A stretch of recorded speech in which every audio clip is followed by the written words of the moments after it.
ಬರುವುದು ಅವರ ಶಿಷ್ಯರಾದಂತಹ ಗೌಡ ಭಗವತ್ಪಾದರು. ಗೌಡ ಭಗವತ್ಪಾದರ ಶಿಷ್ಯರೇ ಗೋವಿಂದ ಭಗವತ್ಪಾದರು. ಇವರು ಬಹಳವಾದ ಜ್ಞಾನಿಗಳಾಗಿರ್ತಾರೆ. ಎಲ್ಲ ವೇದಗಳನ್ನ, ಎಲ್ಲ ಶಾಸ್ತ್ರಗಳನ್ನ ಎಲ್ಲವನ್ನ ತಿಳ್ಕೊಂಡಿರ್ತಾರೆ. ಅವರ ಬಳಿ ಶಂಕರ ಬಂದಾಗ ಅವರಿಗೆ ಗೊತ್ತಾಗುತ್ತೆ, ಇವನು ಒಬ್ಬ ಸಾಮಾನ್ಯ ಬಾಲಕನಲ್ಲ, ಇವನು ಸಾಕ್ಷಾತ್ ಪರಮೇಶ್ವರನ ಸ್ವರೂಪಿಯೇ ಅಂತ.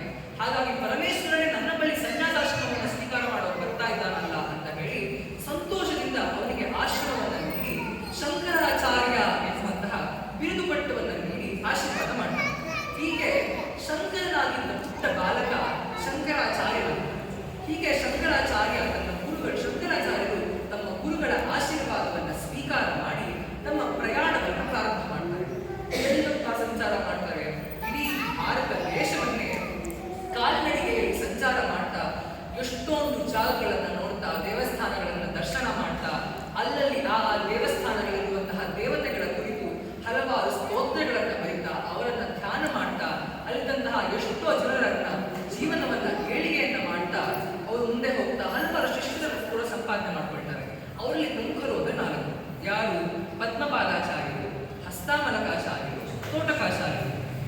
ಹೀಗೆ ಅವರು ಮುಂದೆ ಹೋಗ್ತಾ ಮಂಡನ ಮಿಶ್ರ ಎನ್ನುವಂತಹ ಒಬ್ಬ ಮಹಾನ್ ಪಂಡಿತ, ಆ ಪಂಡಿತನ ಮನೆಗೆ ಹೋಗ್ತಾರೆ. ಆತ ಹಾಗೂ ಶಂಕರರ ತತ್ವಗಳು ಬಹಳ ವಿಭಿನ್ನವಾಗಿರುತ್ತವೆ. ಹಾಗಾಗಿ ತಮ್ಮ ತತ್ವವನ್ನು ಪ್ರತಿಪಾದನೆ ಮಾಡೋಕೆ ಶಂಕರರು ಮಂಡನ ಮಿಶ್ರನ ಜೊತೆ ಒಂದು ದೊಡ್ಡ ತರ್ಕವನ್ನ ಮಾಡ್ತಾರೆ. ಹೇಗಾಗಿ ಹೋಗಿರುತ್ತೆ ಅಂದ್ರೆ ಶಂಕರರೂ ಗೆಲ್ತಾ ಇರ್ತಾರೆ, ಈ ಕಡೆ ಮಂಡನ ಮಿಶ್ರರು ಗೆಲ್ತಾ ಇರ್ತಾರೆ. ಕೊನೆಗೆ ಯಾರಪ್ಪ ಈ ತತ್ವವನ್ನು ನಿರ್ಧಾರ ಮಾಡೋರು ಅಂತ ಕೇಳಿದ್ರೆ ಮಂಡನ ಮಿಶ್ರನ ಪತ್ನಿ ಇರ್ತಾಳೆ ಶಾರದಾದೇವಿ. ಆಕೆ ಮಂಡನ ಮಿಶ್ರನ ತತ್ವಗಳನ್ನು ಅರ್ಥಕೊಂಡಿರ್ತಾಳೆ ಹಾಗೂ ಶಂಕರಾಚಾರ್ಯರ ತತ್ವಗಳನ್ನು ಅರ್ಥಕೊಂಡಿರ್ತಾಳೆ. ಹಾಗಾಗಿ ಆಕೆಯನ್ನ ಜಡ್ಜ್ ಅಂತ ಕೂರಿಸಿ ಇವರಿಬ್ಬರು ತಮ್ಮ ವಾದವನ್ನು ಪ್ರಾರಂಭ ಮಾಡ್ತಾರೆ. ಕೊನೆಗೆ ಏನಾಗಿ ಹೋಗುತ್ತೆ, ಇಬ್ರು ಸಹ ಗೆಲ್ತಾ ಇರ್ತಾರೆ. ಯಾರಪ್ಪ ಗೆದ್ದೋರು ಅಂತ ತಿಳ್ಕೊಳ್ಳೋದೇ ಕಷ್ಟ ಆಗುತ್ತೆ. ಕೊನೆಗೆ ಏನ್ ಮಾಡ್ತಾರೆ, ಅವರಿಬ್ರಿಗೂ ಒಂದೊಂದು ಮಲ್ಲಿಗೆಯ ಹಾರವನ್ನ ಹಾಕ್ತಾರೆ. ಆ ಹಾರವನ್ನ ಹಾಕಿದ ಮೇಲೆ ಯಾರ ಹಾರ ಮೊದಲು ಬಾಡು ಹೋಗುತ್ತೋ ಅವರು ಈ ಒಂದು ತರ್ಕದಲ್ಲಿ ಸೋತೋರು ಅಂತ ನಿರ್ಧಾರವಾಗುತ್ತೆ ಅಂತ ಹೇಳ್ತಾರೆ. ಕೊನೆಗೆ ಏನಾಗುತ್ತೆ, ಮಂಡನ ಮಿಶ್ರರ ಹಾರ ಬಾಡು ಹೋಗುತ್ತೆ. ಇದಕ್ಕೆ ಇನ್ನೊಂದು ಬಹಳ ಸೊಗಸಾದ ಕಥೆ ಇದೆ. ಏನು ಅಂದ್ರೆ ಮಂಡನ ಮಿಶ್ರರಿಗೆ ಬಹಳ ಕೋಪ ಇರುತ್ತೆ, ಬಹಳ ಕೋಪಿಷ್ಠರುತ್ತೆ. ಹಾಗಾಗಿ ಕೋಪ ಬಂದ ಏನಾಗುತ್ತೆ, ನಮ್ಮ ದೇಹದಿಂದ ಬಿಸಿ ಗಾಳಿ ಬಹಳ ಹೋಗ್ತಾ ಇರುತ್ತೆ ಅಂತ ಹೇಳ್ತಾರೆ. ಈ ಬಿಸಿ ಗಾಳಿ ಬರ್ತಾ ಇರೋದ್ರಿಂದ ಈ ಹೂವು ಹಾಳಾಗೋಗುತ್ತೆ ಅನ್ನುವಂತಹ ಇನ್ನೊಂದು ವಿಚಾರ ಸಹ ಇದೆ. ಅದೇ ರೀತಿ ಶಂಕರ್ ನೋಡಿದ್ರೆ ಶಾಂತ ಮೂರ್ತಿಗಳಂತೆ ಕೂತ್ಕೊಂಡು ತಮ್ಮ ವಾದವನ್ನು ಮಾಡ್ತಾ ಇರ್ತಾರೆ. ಕೊನೆಗೆ ಮಂಡನ ಮಿಶ್ರರನ್ನ ಸೋಲಿಸಿ ಶಂಕರಾಚಾರ್ಯರು ಮಂಡನ ಮಿಶ್ರರ ತಮ್ಮ ಶಿಷ್ಯರನ್ನಾಗಿ ಸ್ವೀಕರಿಸಿ ಅವರಿಗೆ ಸನ್ಯಾಸವನ್ನು ನೀಡಿ ಸುರೇಶ್ವರಾಚಾರ್ಯ ಎನ್ನುವಂತಹ ಬಿರುದು ಪಟ್ಟವನ್ನು ನೀಡ್ತಾರೆ. ಮುಂದೆ ಹೋಗಿ ಅವರು ಬದರಿಕಾಶ್ರಮವನ್ನು ತಲುಪ್ತಾರೆ. ಬದರಿಕಾಶ್ರಮಕ್ಕೆ ಹೋಗಿ ನೋಡಿದ್ರೆ ಅಲ್ಲಿ ಬದ್ರಿನಾರಾಯಣನ ದೇವಸ್ಥಾನವಿರುತ್ತೆ, ಆದ್ರೆ ಬದ್ರಿನಾರಾಯಣನೇ ಇರೋದಿಲ್ಲ. ಇದೇನಪ್ಪ ಬದ್ರಿನಾರಾಯಣನೇ ಇಲ್ವಲ್ಲ ಅಂತ ಕೇಳಿದ್ರೆ, ಯಾವುದೋ ಒಂದು ಕಾಲದಲ್ಲಿ ಬದ್ರಿನಾರಾಯಣ ವಿಗ್ರಹವನ್ನ ತಗೊಂಡು ಹೋಗಿ ಆ ನದಿಯಲ್ಲಿ ಸೇರಿಸ್ಬಿಟ್ಟಿರ್ತಾರೆ. ಆದ್ರೆ ನಾವು ಯಾರು ಸಹ ಆ ವಿಗ್ರಹವನ್ನು ಹೊರಗೆ ತೆಗೆಯುವಂತಹ ಪ್ರಯತ್ನವನ್ನೇ ಮಾಡಿಲ್ಲ ಅಂತ ಹೇಳಿದಾಗ ಶಂಕರರು ಒಬ್ಬ ಸನ್ಯಾಸಿ ಆದರೂ ಸಹ ಒಬ್ಬ ಧೀರ ಯೋಧನಂತೆ ಹೋಗಿ ಗಂಗಾ ನದಿಗೆ ಹೋಗಿ ಆ ವಿಗ್ರಹವನ್ನು ಹೊರತೆಗೆದು ಎಷ್ಟೋ ಕಷ್ಟಪಡ್ತಾರೆ. ಎಷ್ಟೊಂದು ಪ್ರಯತ್ನದ ನಂತರ ಆ ವಿಗ್ರಹವನ್ನು ಹೊರಗೆ ತೆಗೆದು ಬದ್ರಿನಾರಾಯಣನ ಪುನಃ ಆ ಬದ್ರಿಕಾಶ್ರಮದಲ್ಲಿ ಸ್ಥಾಪನೆ ಮಾಡ್ತಾರೆ. ಇಂದಿಗೂ ಸಹ ಅಲ್ಲಿ ಪೂಜೆ ಮಾಡೋರು ದಕ್ಷಿಣ ಭಾರತದ ಅರ್ಚಕರೇ.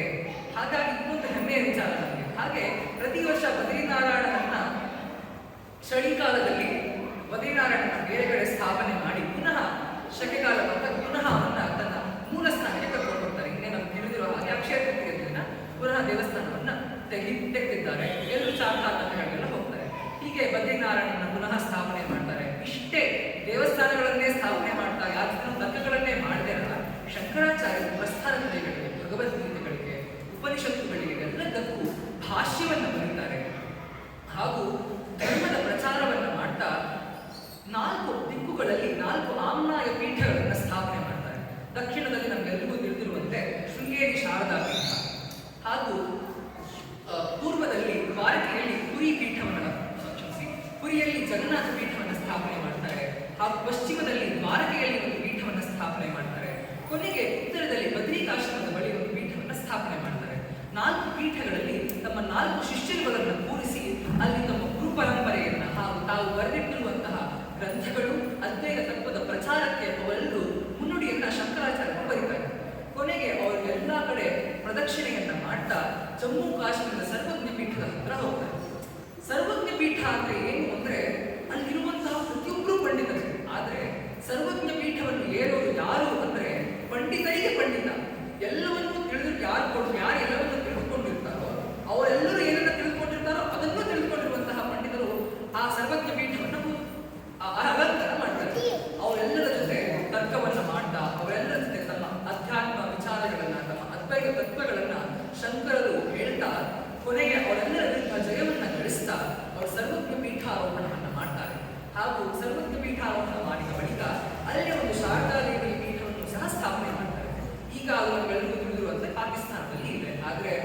ಇತ್ತೀಚೆಗೆ ಕಳೆದ ವರ್ಷ ಶೃಂಗೇರಿ ಜಗದ್ಗುರುಗಳು ಜಮ್ಮು ಕಾಶ್ಮೀರದಲ್ಲಿ ಒಂದು ಅಮ್ಮನವರ ದೇವಸ್ಥಾನವನ್ನು ಸ್ಥಾಪನೆ ಮಾಡಿದ್ದಾರೆ. ಅಲ್ಲಿ ಎಲ್ಲ ಬಹಳ ಸೊಗಸಾಗಿ ನಡೆದುಕೊಂಡು ಹೋಗ್ತಾರೆ. ಹೀಗೆ 4 ದಿಕ್ಕುಗಳಿಗೂ ಸಹ ಶಂಕರರು ಯಾತ್ರೆಯನ್ನ ಮಾಡ್ತಾ ಎಲ್ಲ ಅಧರ್ಮವನ್ನ ನಾಶ ಮಾಡ್ತಾ ಬೌದ್ಧ ಧರ್ಮದ ಯಾವ ಒಂದು ಕೆಟ್ಟ ವಿಚಾರಗಳು ಎಲ್ಲ ಕಡೆ ಹರಡ್ತಾ ಇತ್ತು, ಯಾವ ಒಂದು ಮತಾಂತರಗಳೆಲ್ಲ ನಡೀತಾ ಇತ್ತು, ಅದೆಲ್ಲವನ್ನ ಅವರು ನಿಲ್ಲಿಸ್ತಾ ಎಲ್ಲರಿಗೂ ಧರ್ಮವನ್ನ ತಿಳಿಸ್ಕೊಡ್ತಾ 32 ವರ್ಷಗಳ ಕಾಲ ತಮ್ಮ ಜೀವನದಲ್ಲಿ 1000 ವರ್ಷಗಳಾದರೂ ಯಾರು ಯಾವ ಒಂದು ಯಶಸ್ಸನ್ನ ಪಡೆಯೋಕೆ ಸಾಧ್ಯವಿಲ್ಲ, ಯಾವ ಒಂದು ಕಾರ್ಯವನ್ನ ಯಶಸ್ವಿಯಾಗಿ ಮಾಡೋಕೆ ಸಾಧ್ಯವಿಲ್ಲವೋ ಅದನ್ನ 32 ವರ್ಷಗಳಲ್ಲಿ ಶಂಕರರು ಪೂರ್ಣಗೊಳಿಸ್ತಾರೆ. ಕೊನೆಗೆ ತಮ್ಮ ಅಂತಿಮ ಸಮಯ ಬಂದಿದೆ ಅಂತ ಅವರು ನಿರ್ಧಾರ ಮಾಡಿ ಪುನಃ ಬದ್ರಿಕಾಶ್ರಮದ ಬಳಿ ತಮ್ಮ ಪ್ರಯಾಣವನ್ನ ಪ್ರಾರಂಭಿಸ್ತಾರೆ. ಬದ್ರಿಕಾಶ್ರಮದಲ್ಲಿ ಅಲ್ಲಿದ್ದಂತಹ ಕೇದಾರನಾಥನಿಗೆ ಪೂಜೆಯನ್ನು ಮಾಡಿ ಅಭಿಷೇಕವನ್ನು ಮಾಡಿ ಪುನಃ ಅವರು ಕೇದಾರನಾಥದಲ್ಲಿದ್ದಂತಹ ಪರ್ವತ ಶ್ರೇಣಿಗಳ ಕಡೆ ನಡೆದುಕೊಂಡು ಹೋಗಿ ತಮ್ಮ ಪರಮೇಶ್ವರನ ವಾಹನದ ನಂದಿ ಶಂಕರನಿಗೆ ಒಂದು ವಾಹನವಾಗಿ ಬಂದು ಶಂಕರರು ತಮ್ಮ ಅವತಾರವನ್ನು ಸಂಪೂರ್ಣ ಮಾಡ್ತಾರೆ. ಇದಾಗಿತ್ತು ಶಂಕರರ 32 ವರ್ಷಗಳ ಜೀವನ. ನಾವು ಇವಾಗ ಶಂಕರ ಜಯಂತಿ ಅಂತ ಆಚರಣೆ ಮಾಡ್ತಾ ಇದ್ದೀವಿ. ಆದ್ರೆ ಶಂಕರ ಜಯಂತಿ ಅಂತ ಆಚರಣೆಯನ್ನ ಪ್ರಾರಂಭಿಸಿದವರು ಯಾರು ಅಂತ ಹೇಳಿದ್ರೆ ಶೃಂಗೇರಿ ಜಗದ್ಗುರುಗಳಾದಂತಹ ಜಗದ್ಗುರು ಶ್ರೀ ಸಚ್ಚಿದಾನಂದ ಶಿವಾಭಿಮ ನರಸಿಂಹ ಭಾರತಿ ಅವರೇ ಕಾಲಡಿ ಎನ್ನುವಂತಹ ಒಂದು ಗ್ರಾಮ ಇದೆ, ಅದು ಕೇರಳದಲ್ಲಿ ಇದೆ, ಅಲ್ಲಿ ಶಂಕರಾಚಾರ್ಯರ ಜನನವಾಗಿತ್ತು ಅಂತ ಅವರೇ ಮೊದಲನೇ ಬಾರಿಗೆ ಗುರುತಿಸಿದ್ರು. ಅವರು ಅಲ್ಲಿ ಒಂದು ಶಂಕರಾಚಾರ್ಯರ ದೇವಸ್ಥಾನವನ್ನು ಸ್ಥಾಪನೆ ಮಾಡಿ ಅಲ್ಲಿ ಅಮ್ಮನವರ ಒಂದು ದೇವಸ್ಥಾನವನ್ನು ಸ್ಥಾಪನೆ ಮಾಡಿ ಅಲ್ಲಿ ಹಲವಾರು ಅದ್ವೈತ ತತ್ವಗಳನ್ನೆಲ್ಲ ಅವರು ಪ್ರಚಾರ ಮಾಡಿದ್ರು. ಹಾಗೂ ವೈಶಾಖ ಮಾಸದ ಶುಕ್ಲ ಪಕ್ಷದ ಪಂಚಮಿಯ ದಿನ ಎಲ್ಲರೂ ಸಹ ಶಂಕರ ಜಯಂತಿ ಅಂತ ಆಚರಣೆ ಮಾಡಬೇಕು. 5 ದಿನಗಳ ಕಾಲ ಶಂಕರಾಚಾರ್ಯರು ಬರೆದಿರುವಂತಹ ಎಲ್ಲ ಸ್ತೋತ್ರಗಳನ್ನು ನೀವು ಪಾರಾಯಣಗಳನ್ನು ಮಾಡಿ ಅವರು ಹೇಳಿರುವಂತಹ ತತ್ವಗಳನ್ನೆಲ್ಲ ನೀವು ಪ್ರಚಾರಗೊಳಿಸಬೇಕು, ಅದನ್ನೆಲ್ಲ ನೀವು ಅದರ ಕುರಿತು ವಿಚಾರಗಳನ್ನೆಲ್ಲ ಮಾತನಾಡಬೇಕು ಅಂತ ಅವರೇ ಮೊದಲನೇದಾಗಿ ಪ್ರಾರಂಭ ಮಾಡಿದರು. ಹೀಗೆ ಶಂಕರಾಚಾರ್ಯರು ಎಷ್ಟೋ ಸಾವಿರಾರು ವರ್ಷಗಳ ಮುಂಚೆ ಈ ಅವತಾರವನ್ನು ತಾಳಿ ಅಧರ್ಮದ ವಿರುದ್ಧ ಅವರು ತಮ್ಮ ಹೋರಾಟವನ್ನು ನಡೆಸಿದ್ರು ಸಹ ಅವರು ಇಂದಿಗೂ ಅವರು ಬರೆದಿರುವಂತಹ ಎಷ್ಟೋ ಸ್ತೋತ್ರಗಳು, ಸೌಂದರ್ಯ ಲಹರಿ, ಶಿವಾನಂದ ಲಹರಿ, ಕನಕಧಾರ ಸ್ತೋತ್ರ, ಶಿವಪಂಚಾಕ್ಷರಿ ಸ್ತೋತ್ರ, ಹೀಗೆ ಎಷ್ಟೊಂದು ಸ್ತೋತ್ರಗಳನ್ನು ನಾವು ಇಂದಿಗೂ ಎಷ್ಟೊಂದು ಜನ ಹೇಳ್ತಾ ಇದ್ದಾರೆ. ಅದೆಲ್ಲವೂ ಪ್ರಚಲಿತದಲ್ಲಿದೆ. ಅದೆಲ್ಲದಕ್ಕೂ ಕಾರಣ ಏನು ಅಂದ್ರೆ ಆ ಪರಮೇಶ್ವರನ ಕೃಪೆ. ಹೀಗಾಗಿ ಶಂಕರಾಚಾರ್ಯರ ಪಾದಾರವಿಂದಗಳಿಗೆ ಹಾಗೂ ಪರಮೇಶ್ವರನ ಪಾದಾರವಿಂದಗಳಿಗೆ ನಾವು ಈ ಕಗ್ಗದ ನಾವು ಈ ವಾಚನ ವ್ಯಾಖ್ಯಾನವನ್ನ ಒಂದು ಮಂಗಳ ಸ್ಥಿತಿ